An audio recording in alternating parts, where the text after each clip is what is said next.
Chapter 21. The diner was called Neil's. The word was written in big red neon letters that flashed on and off. Inside, it was warm and bright and smelled like fried chicken and toast and coffee. Bryce sat at the counter and put Edward on a stool next to him.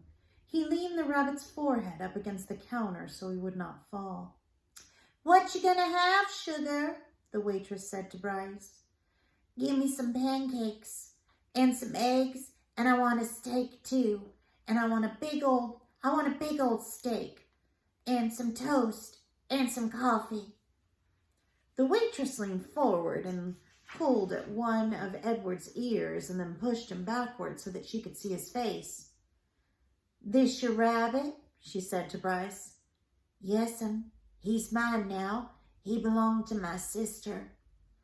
Bryce wiped at his nose with the back of his hand. "We're in show business, me and him." "Is that right?" said the waitress. And she had a name tag on the front of her dress. Marlene, it said. She looked at Edward's face and then she let go of his ear, and he fell forward so that his head rested against the counter again.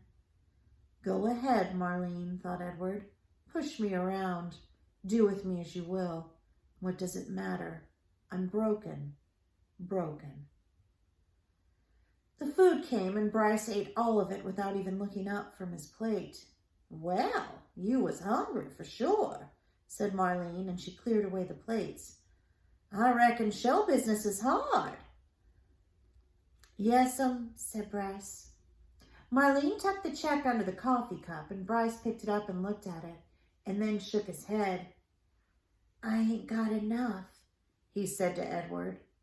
"Ma'am," he said to Marlene when she came back and filled up his coffee cup. I ain't got enough." "What, sugar?" "I ain't got enough money." She stopped pouring coffee and looked at him. "You're going to have to talk to Neil about that." Neil, it turned out, was both the owner and the cook. He was large, red-haired, red-faced, and a very big man who came out of the kitchen holding a spatula in one hand. "You came here hungry, right?" he said to Bryce. "Yes, sir," said Bryce, and he wiped his nose with the back of his hand. "And you ordered some food, and I cooked it, and Marlene brought it to you, right?" "I reckon," said Bryce. "You reckon," said Neil, and he brought the spatula down on the countertop with a thwack. Bryce jumped. "Yes, sir. No, sir." "I cooked it for you," said Neil. "Yes, sir," said Bryce, and he picked Edward up off the stool and held him close. Everyone in the diner had stopped eating. They were now all staring at the boy and the rabbit and Neil. Only Marlene looked away. "You ordered it. I cooked it. Marlene served it. You ate it. Now," said Neil, "I want my money." And he tapped the spatula lightly on the counter.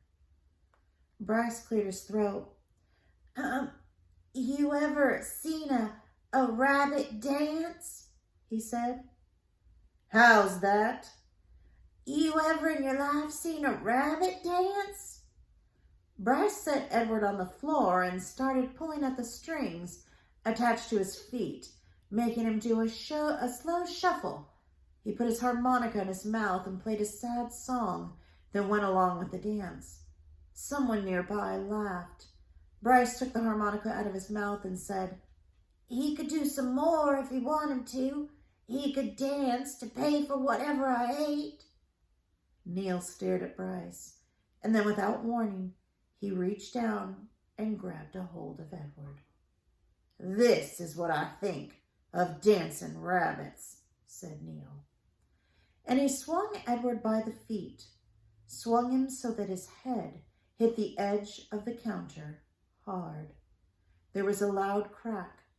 Bryce screamed, and the world, Edward's world, went black.